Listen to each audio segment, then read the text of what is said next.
Hey, good morning, Kansas City. I'm Dr. Stephen Stice, Chief Medical Officer here at the University of Kansas Health System. We are broadcasting live with you from the Dulce Simons Family Studio on this cold, crisp Tuesday morning, and we are delighted to be back with you. We've all had our hats on. We're going to ask Dr. Norman to demonstrate once again his fantastic hat he's been having on this morning, which we think is actually a coronavirus repealing hat, and all of us should wear when he looks so darn good. And indeed, he is back with us. He's going to update the virus variant as well as vaccine rollout across Kansas. Let us know how things stand.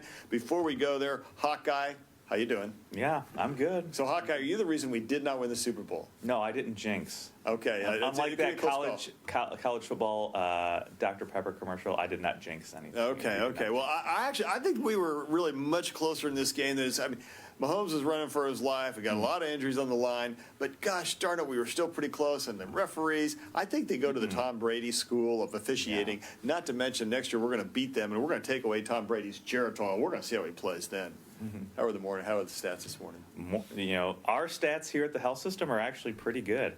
29 acute infections in the hospital. Now, that's up from 2 yesterday. So still good. We're under 30. We are under 30. Overall, our numbers are good. 11 of those, 29 in the ICU, 5 on the vent. 49 still in that recovery period, but overall, 78 total patients in the hospital. Which is a hold from yesterday. We like that. That's good news. So we're still doing a lot better than we were. And I'm seeing a patient on the floor, and he feels much, much better than he did a week ago. So he's in that recovery period. And awesome. That's good news for him. So. It is good news. All right. So, Dr. Norman, where shall we start? Shall we start at the very beginning? I hear it's a very good place to start. You want to give us the latest of the viral variant and update on the vaccination rollout? Your call. Okay. Good morning. I can do it, and I'll do it in that order since it was requested. Yes, we've talked about the various variants, and I know Dr. Hawkinson and you have also, and we knew it was just a matter of time. And indeed, last week we isolated the B117 variant in Ellis County, and that's the UK variant, as it's referred to in the press oftentimes. And interestingly, it was found through routine testing of an athlete. We've talked a lot about how to keep schools going, how to keep colleges and universities safe, and we've been addressing this for months now.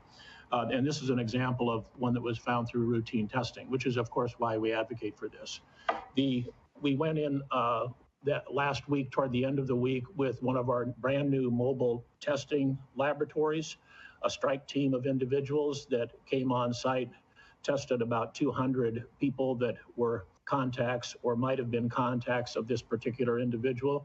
And curiously, and it's very encouraging, we only found one positive test out of those 200 samples that were done. That sample, I should say, we've of course sent back to our state lab, and that was run at the end of the day yesterday to see if it was the genomic sequence of the 117 variant. I don't have that information right now. I will know it later today. Also, very curiously, when we've talked a little bit about it, we've been doing wastewater testing of the water treatment plants. And it was interesting that in Ellis County, the week prior to the isolation of this particular variant, we found an uptick in the number of genomic fragments in the wastewater. And it's exactly why we do it, is to put us more on alert that there can be, whether it's a variant or just the regular COVID-19 we're seeing, it's an early indicator. When the wastewater starts upticking in terms of the amount of viral particles, then we can look in a more detailed manner in that community. So on balance, I think that is everything came out pretty well, but of course there's a long period of time until which we kind of breathe a sigh of relief in this particular county. And we're still doing more testing. We've doubled our whole genomic sequencing capability in the state lab. We'll now be doing probably right around 350 samples from all over the state every week, representing all the corners and counties of the state. Keep an eye on not just this 117 variant, but anything that might pop up by way of a change in the virus. I might comment on the overall state. Dr. Hawkinson reflected what's happening at your hospital, and that's what's happening around the state. not only at other hospitals, large, medium, and small, but the numbers are coming down in terms of new cases, hospitalizations, and deaths. We reported yesterday, over the Friday to Monday, that's 3 days, 1,398 new cases. That's not a trivial number, but when you look at that, that's about 450 per day. And you'll remember when we were at 2,000 cases a day. So that's a dramatic decrease, 96 deaths. Deaths are a trailing indicator, obviously, because we either find it through our surveillance into our data systems or through a review of death records. A total, therefore, 282,000 cases in the state of Kansas and 4,197 deaths. So we still have our hands full, but the vaccine is rolling out, and I think in a very good way. I'll be brief. The overall numbers, we've recorded 317,088 administered vaccines. We know that's a low number. We know, for example, and the data has plagued us, I've talked about this before, that with so many hundreds of vaccinating sites, getting the data in has been very difficult. And then, of course, IT is always a nightmare in the sense that the HL7 interfaces and gobbledygook that I won't go into makes it hard, so we have to double enter. So we know that, for example, 6 counties account for about 100,000 of the doses that have been given, and I want to emphasize have been given, but are just not recorded in our data systems yet. Skilled nursing facilities and assisted living through the National Pharmacy Program coming great. Matter of fact, we're going to finish the first round of clinics in SNFs because there's been 82% of the residents have been vaccinated at least with one vaccine. That will wrap up by the end of the week. The second dose clinics in skilled nursing facilities will continue into March, just because that's how long it'll take to get the second dose, 3 to 4 weeks out. Retail pharmacy program through the federal government has started this week allocated to community pharmacies around the state. They might be some of the bigger outlets like Walmart, but also the smaller and independent ones as well. So you'll be able to watch that on our website, thekansasvaccine.gov. There's a banner up at the top that says "Find My Vaccine," very cleverly named, and yeah, there you go. Up at the upper right hand there, "Find My Vaccine," and there's a map that shows where the vaccinating sites are and where are the ones that have vaccine. So far, we've got many, many, many more vaccinating sites and vaccinators than we do vaccine, but I'm optimistic that we're going to start seeing an uptick in the amount of vaccine coming into the state of Kansas. We're hearing things about production being faster, so keep an eye out for the Find My Vaccine site to be populated. It will have retail pharmacies. I think we're going to put it up today, maybe, or hopefully today or tomorrow, an additional map that shows what the community pharmacies are that are in the federal program that receives allocation from the feds directly for the vaccine. So with that, Steve, I'll turn it back to you. Thank you, and thanks again for all your great work, Lee. So appreciate it. I know you get a lot of sleepless nights and long days, and are going to deserve a break after all this. So as you look at that, of course, health systems are curious, and we always try to advocate, hey, can we help? Can we give some vaccine too? Since that's something we kind of operationalize on a daily basis. So I just wondered, is there a role for health systems across the state, especially as vaccine production ramps up, and hopefully we're going to be seeing a lot more of it? Yes, most definitely, Steve. The one thing about the hospitals and health systems is that you're accustomed to doing things in what I would call a mass vaccination methodology. You guys I know can do 1,500 vaccines in a day without really breaking a sweat. And I think that's really great. We try to use our local health departments because we've always used local health departments for administering vaccines. They're very accustomed to distributing it. So the communities that are doing the best, and I know this will be true going forward, the communities and counties that are going to continue to do the best are those that have a good relationship between the hospital or health system, the local health department, perhaps the safety net clinics, and then ultimately with providers and medical groups, independent medical groups and the like. So I think that we would continue to encourage to have good, tight relationships at the local level.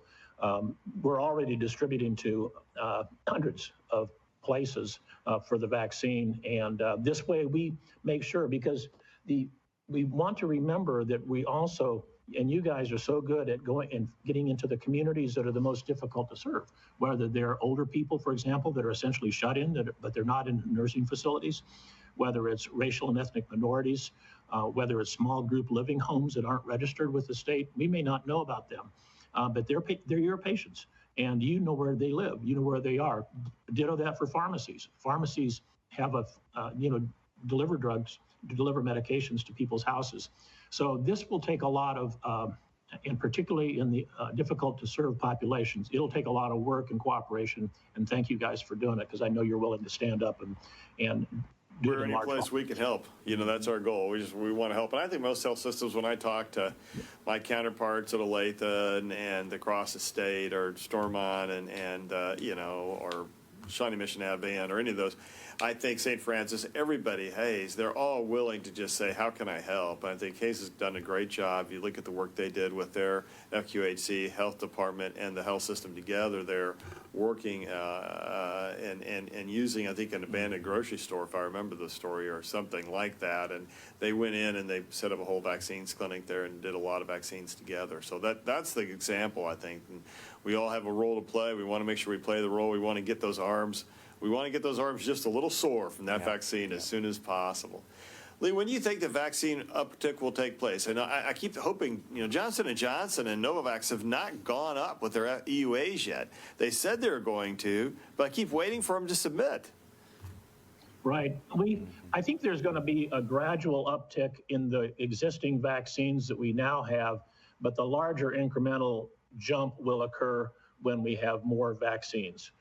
And especially when you think of the Johnson & Johnson with the one-dose regimen, I mean, that will be a huge advantage, and especially for certain populations. There are certain populations that are very mobile. We have lots of homeless people, and what an advantage it would be to be able to give one shot and have it be done with that particular population, for example. And we will continue to look for those from a diversity and inclusion perspective. We are going to continue to work very hard to find those populations as well. So I think it will be for a few weeks at least before we see a dramatic increase, but I think we'll, even within the next few weeks, could see a gradual increase. Will it keep up with what we need? No, heavens no. But we will keep doing what we're doing in terms of the allocation out to the counties. By the way, the county allocations are on our website. It's not a secret. Yep. You can go to the kansasvaccine.gov and you can see it there right in front of you. Well, and I'm hoping that come April's when we're really going to start seeing a big ramp up. But I am a little puzzled, and I don't know, Hawkeye, if you have any thoughts about, I thought the J&J EUA was going to go in pretty fast. And they kind of released the data in a press release and said, hey, we're going to be going to the FDA, but I don't think they've gone to the FDA yet. And so, not that I've heard. Yeah, I don't know if they've applied already, but I heard if it does come, it's not going to be for another couple weeks before it's even reviewed. So I think we were hoping a little bit more of an expedited process with this, like Moderna and Pfizer. We just haven't seen it. And of course, and maybe they're there and we just don't know because they haven't published it. I don't know. Yeah, but I think it'll be another couple weeks. But again, the Novavax vaccine as well, which was that pre-fusion, that protein, we're looking for those as well. We do need to make sure they're efficacious, though. We saw the pause with AstraZeneca in South Africa. So I think that's the other key. But I think we do have that time right now if we can get them with the application, and if the data looks good still and they're approved, and we can roll out as many vaccines as possible to as many people as possible. Well, Jill, let's see if there were questions from reporters first. Good morning, Cody Holyoke, Channel 9. Hey, Cody. Hey, guys. Question for Dr. Norman about these pharmacies, community pharmacies, you said, getting these doses. Obviously, that's a great first step in trying to reach more people, but realistically, with supply issues, I mean, how many, just ballpark, how many shots are actually going to these pharmacies? I mean, you're spreading, 8,700 shots over, I think it was quoted as 36 counties, Johnson County was saying? Yeah, that's just a drop in the bucket compared to what we need, because we have 82 pharmacies that are included in that, so that's not many doses per pharmacy. Although, pharmacies are not traditionally high volume throughput for vaccines. When they take about 15 minutes per dose and they have one person at a time, that's the model that a lot of them have. They cannot be relied upon for high throughput unless they redesign their model really for giving it. What this is, and I think, Cody, it's a good question. This community pharmacy or retail pharmacy program comes through the CDC, which is different than the other things that have come through Operation Warp Speed. And the CDC is really on top of this retail pharmacy. And I think this first small allocation is really, as one of my colleagues described it, kind of a beta test to walk before you can run, to make sure that the distribution is working okay. I'm hopeful that the CDC, and particularly with Rochelle Walensky at the helm now, as the new Biden appointee, she's top notch. The whole team is. They've been kind of sat upon, I think, a little bit. I have a lot of optimism for the retail pharmacy program because a lot of those smaller pharmacies, especially, are in communities that are hard to reach. So I remain optimistic, but to your point, we need a lot more vaccine. It is a pleasure, just to follow up, Lee, to see such really good people in charge of the vaccine program. And I think one of the things they're finding is that things were pretty disorganized when they arrived, and there wasn't much of a transition, and so they inherited what they inherited, and it was a little, I think it was a little disconcerting that I'm kind of a middle road guy, but a little disconcerting that we weren't a little better organized. I think there's a lot of that. And also the other thing, it is not very exciting to talk about, but the data systems have just been awful. There's a whole new Tiberius system at the HHS, which is brand new and has a lot of growing pains to go along with it. And so to have a system at a state level, which we always have and always will have, that tries to talk with different federal systems has been clunky. So information management has been tough. Yeah, and as anybody who knows where Tiberius comes from, James Tiberius Kirk, and we all know that when he was young, he was a little bit of a rambunctious young man, so maybe that new software will be like that. Yeah, be like that. Let's go. Live long and prosper. All right, Jill. All right, any other reporter?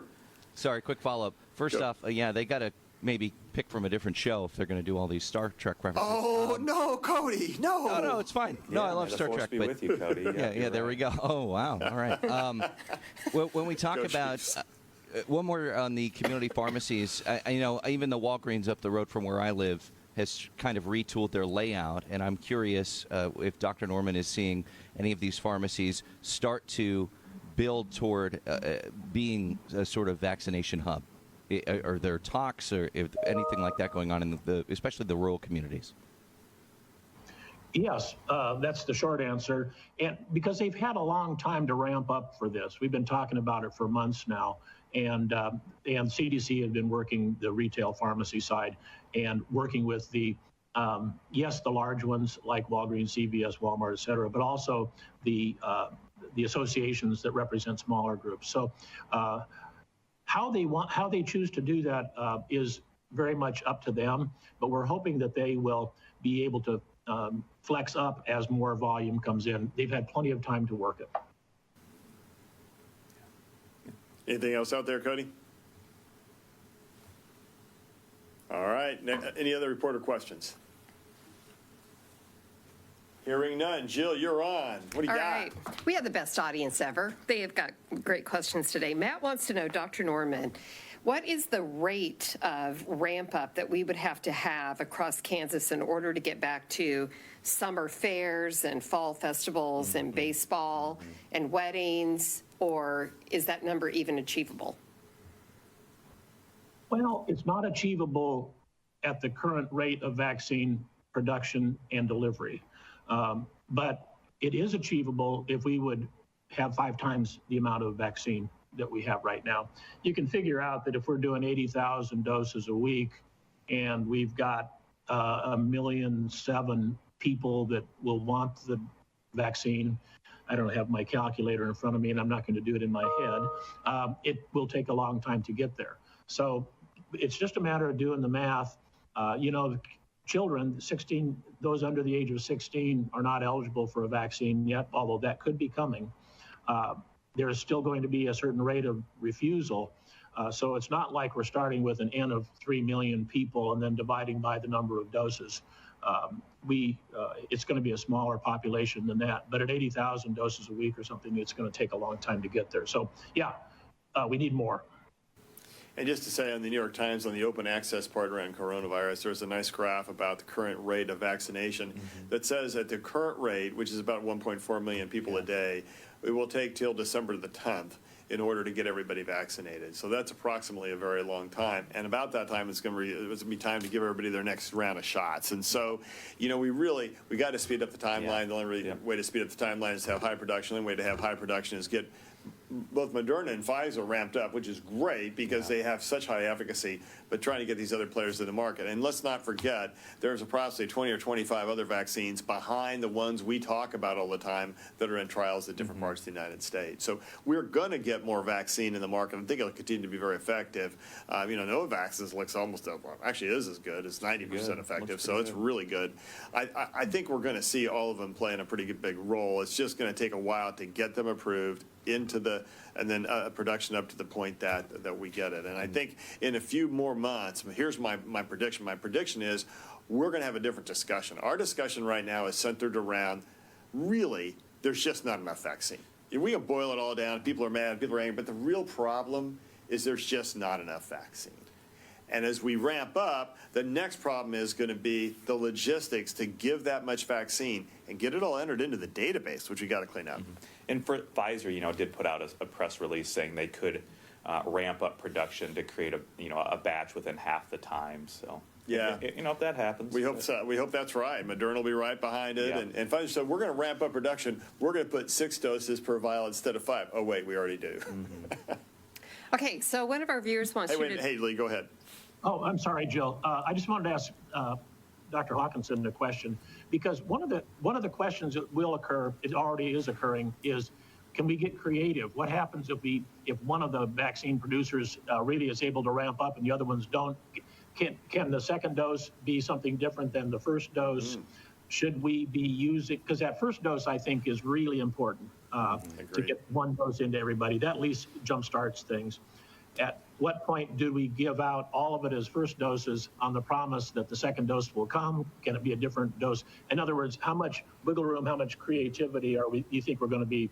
I realize you're not the FDA, but how much wiggle room will we have, and what science makes sense to allow for that creativity? Yeah, I think thinking about the mechanisms, you know, we don't know. Again, the guidance is don't mix those doses unless there's extreme circumstances. But to your question, you know, we know AstraZeneca is working on a mixed dose trial, looking at I think AstraZeneca's number 1 and then Pfizer's the second dose.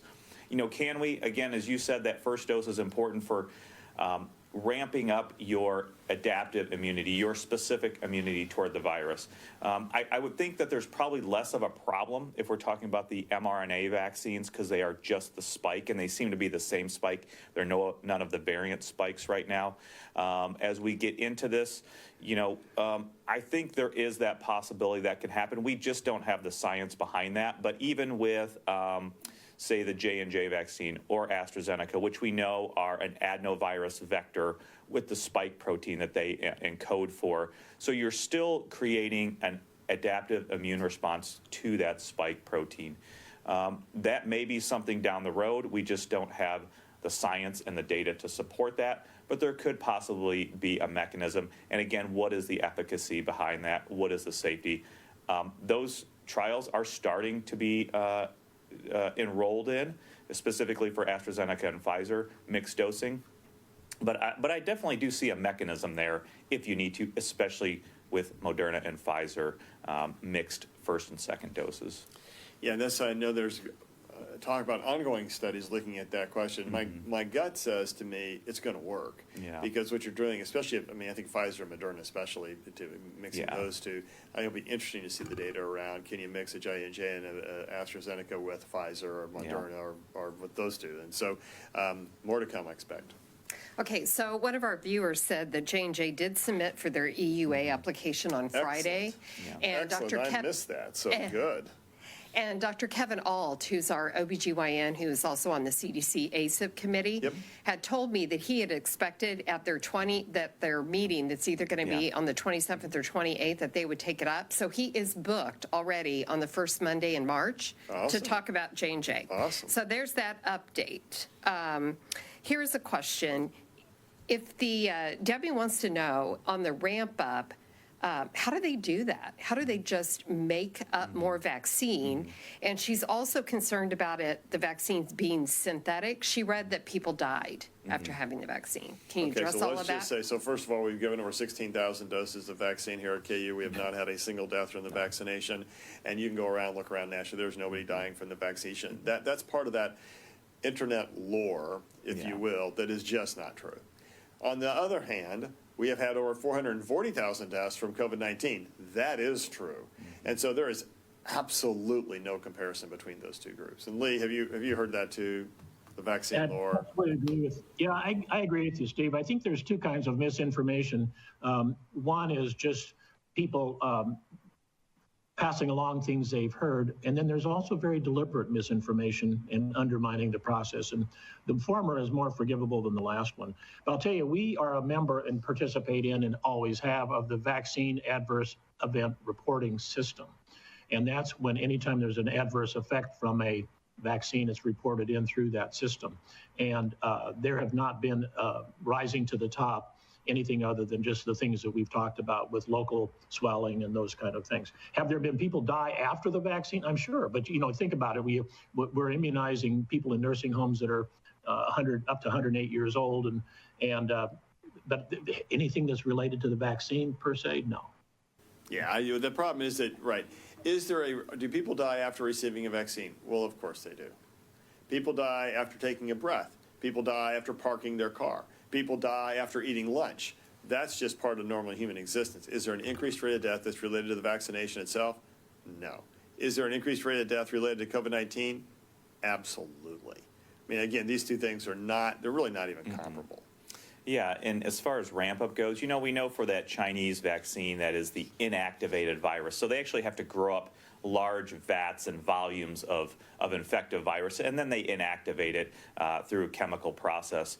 That is much more difficult than the process that they have for Moderna and Pfizer. Again, those are proprietary, so we don't know the details, and we don't know how big those batches are, but they are synthesized in the lab. The lipid nanoparticles are. The modified RNAs are as well. It is safe. It has proven to be safe. So I think to ramp up that production, what you need is just more components and more square footage to get those components in a laboratory so that you can ramp it up. So it's that simple as just getting more resources to be able to do that.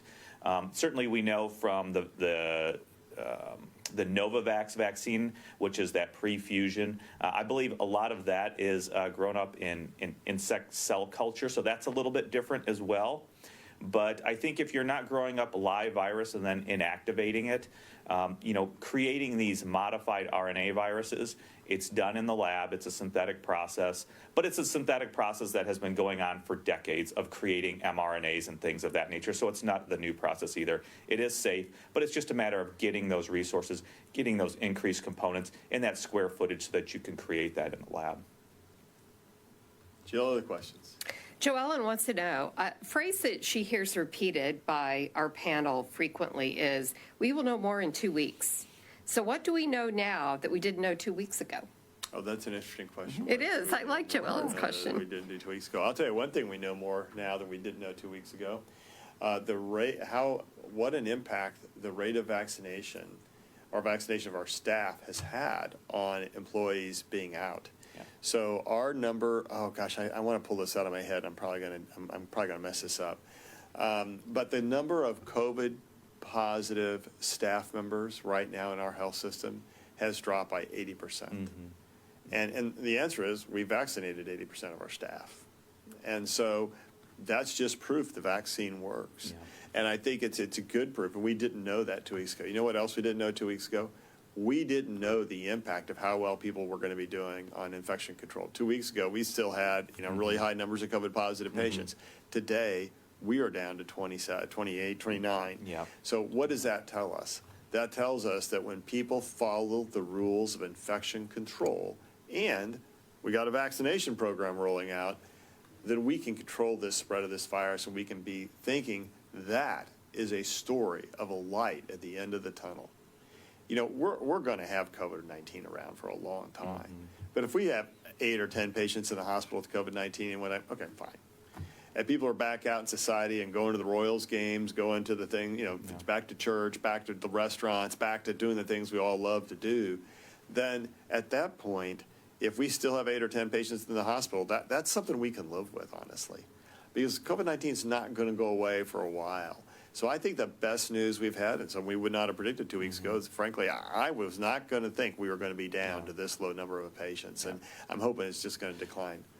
And I'm going to piggyback on that. You know, it is a decrease in those numbers without a significant proportion of the population vaccinated. That's exactly right. So I think that really talks to and speaks to those infection prevention measures.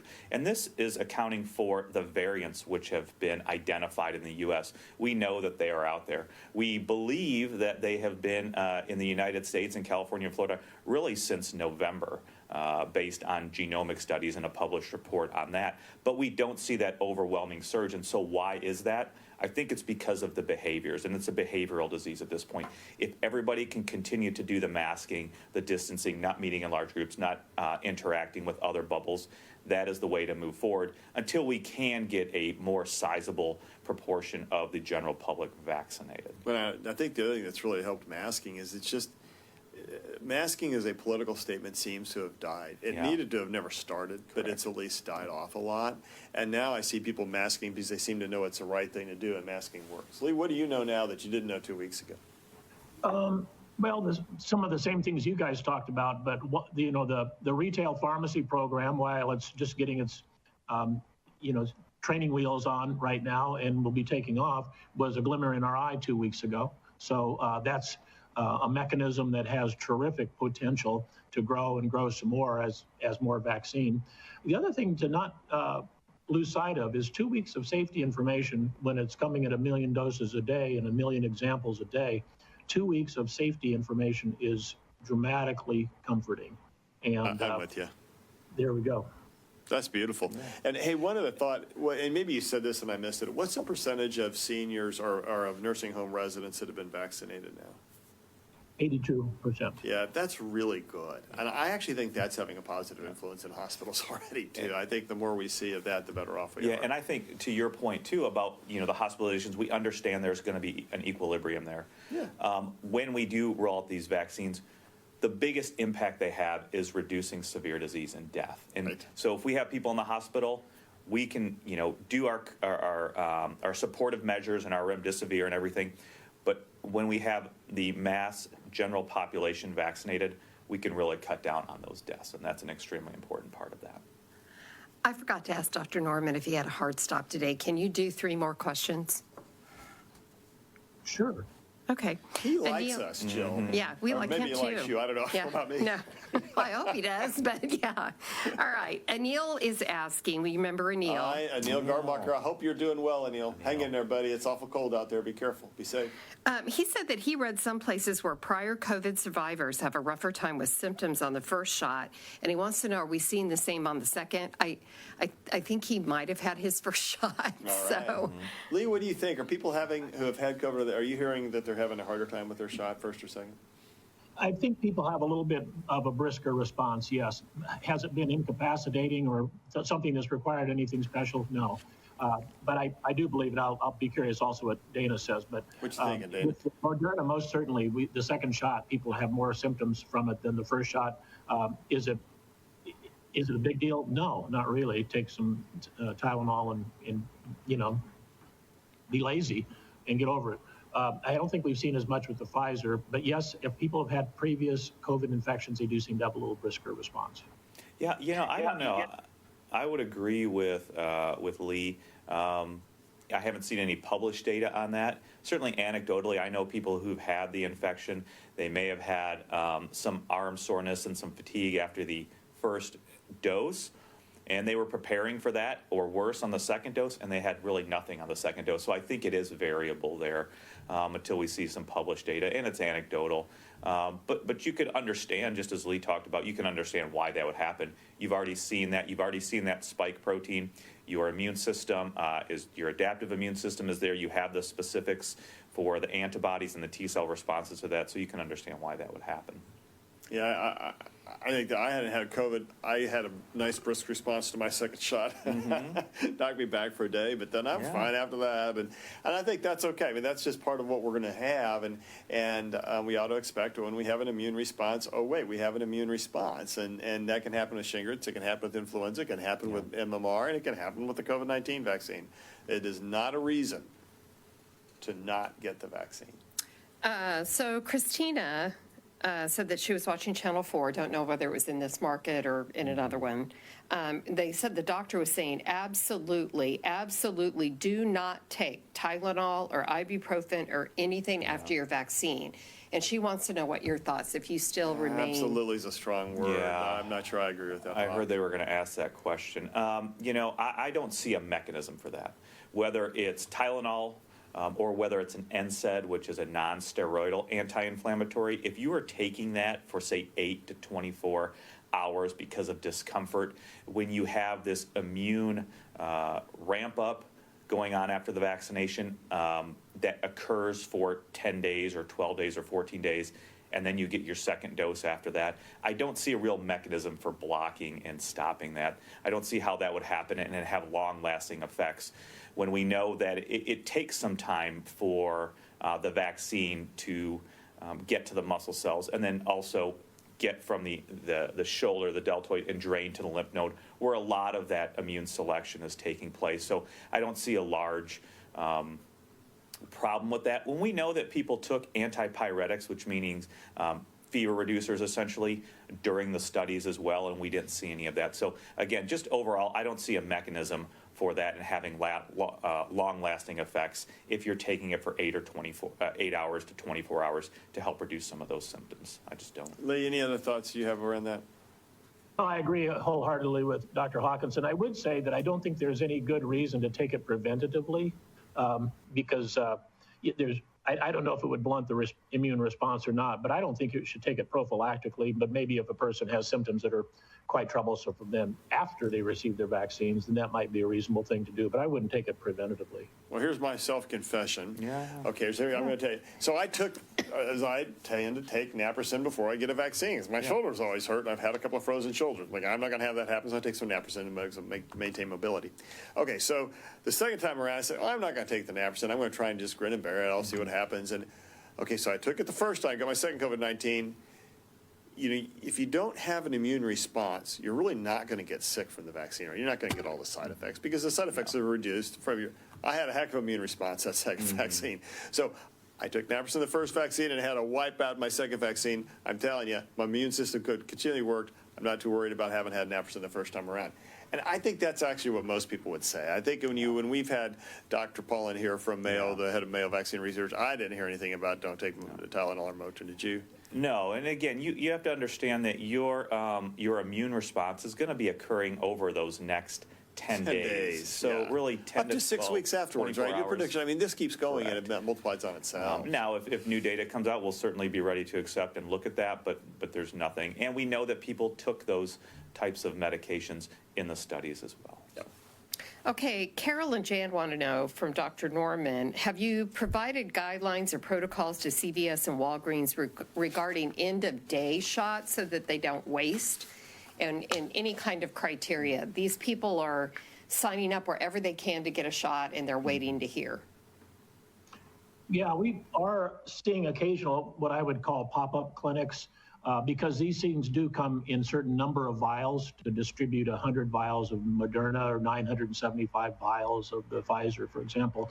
And no matter how much lead time the vaccinating sites have, they do end up with sometimes just having an odd number of doses at the end of the day. And then you throw in the 6 doses coming out of a 5-dose vial, which is great, by the way. There can be that. So they have instructions and they have waiting lists that they maintain, because the We do not want anything to be wasted, and so far I think we've done very well with that. There are pop-up, I'm calling them pop-up clinics at the end of the day, and be aware and be alert for that, and sign up and be on the waiting list, because you just might get a call and say, can you be here in 15 minutes? And I would recommend you do it. And we've done that here. We're like, at the end of the day, we're going to waste some vaccine. Let's get on the phone. Who are we going to call? We're calling friends of friends sometimes, and it's just trying to get people in to get them vaccinated. So, okay, last question. Well, Isaac wants to know, is the weather going to hurt any of the planned clinics? We're open. We're not going to stop. Well, I think he wanted to know from Dr. Norman if that's going to be Dr. Norman? an issue. This is Kansas, and Kansans are accustomed to lousy weather of all manner of kinds. But I will say it has inhibited the distribution because when roads are blocked, it's been hard on a few of those days. But basically, it's just a matter of 12 hours of delay and getting it to the next day. So even lousy weather hasn't impeded the distribution to the communities, particularly the ones out west where there's a lot of roads and not many plows. Yep. Hey, just a little promo about tomorrow's program. Are you having trouble sleeping since the pandemic? Tomorrow, Dr. Nancy Stewart, a pulmonary critical care doc here at KU, is going to talk to us. She's also a sleep medicine certified physician, and she is going to share with us what she's discovered by following the sleep habits of frontline workers. I think that'll be a fascinating discussion. Dr. Norman, final thoughts for today. Yeah, I can't believe you guys weren't doing cartwheels with enthusiasm over this wastewater treatment. I think that's a pretty big deal. I love your wastewater. Yeah. I love it. I don't know if I like it as much as your hat, but I like the wastewater part. That's pretty good stuff. I have another question. No, I'm not done yet about wastewater. Go. And the reason is because these wastewater, and I'm giving a shout out to our wastewater operators and our scientists. It's maybe not the most glamorous profession to be in, but these guys are unsung heroes of public health. And to have this intersection of wastewater with science as a predictor for what's happening with COVID-19 in the communities, I think we deserve a big whoop whoop for these wastewater operators.